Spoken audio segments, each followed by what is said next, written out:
Hello, and welcome to TPM's 4-Minute Friday. My name is Dan Warren, and I'm an application engineer here at TPM. In today's video, we are going to review a couple different methods for combining simple roofs into a more complex model. We'll start by creating a large roof over the central area using the Roof by Footprint command. After that, we'll create a couple smaller secondary roofs and tie them into the primary roof. I'm using the Model by Footprint command to lay out my roofs. Use the options bar to define your overhang and slope based upon your needs. It's okay if you don't do this while sketching your footprint because it can be changed after the initial sketch is completed. Now that I have my primary roof laid out, I'm going to use the Roof by Footprint command again to design the first of our smaller roofs. As I draw the lines that define my roof footprint, I should be aware of my options bar and parameters so I can accurately visualize how the final roof will look as I am finishing the model.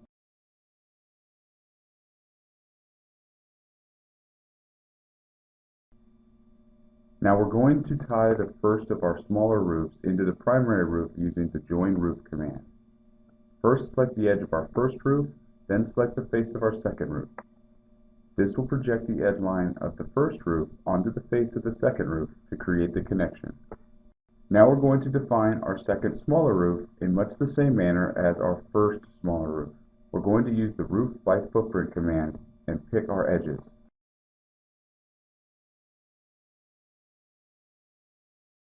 We want the interior lines of our smaller roof to be inside the footprint of our original larger roof.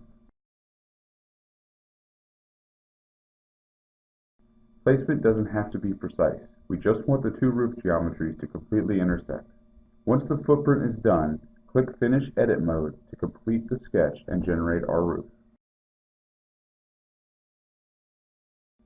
Now we're going to use the Join Geometry command to connect the two roofs together. This will create some lines that will assist us in cutting our two roof geometries. Use the Edit Footprint command with the Pick Lines tool to create our new roof footprint.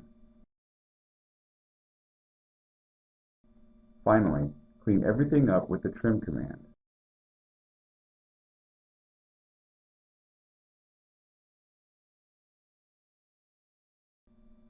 Repeat this process for the larger roof.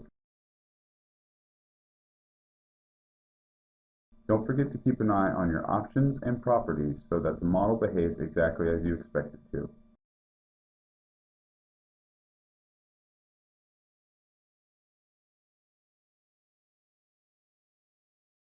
Now what's the big difference between our two workflows? Well, let's isolate the roofs and compare them in 3D to find out.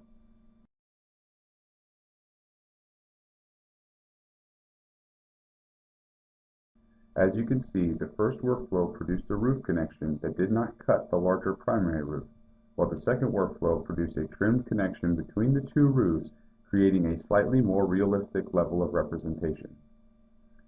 Ultimately, the workflow you're trying to create is dependent upon the level of realistic representation you're striving for. In some instances, it might be acceptable to use the Roof Join command to quickly create the model, while in other instances, you might want to do a little more modeling to get a slightly more realistic model. I hope this video has given you a little to consider during your modeling workflow. Thank you for joining me for TPM's 4-Minute Friday series. I am Dan Warren, and I hope you have a great day.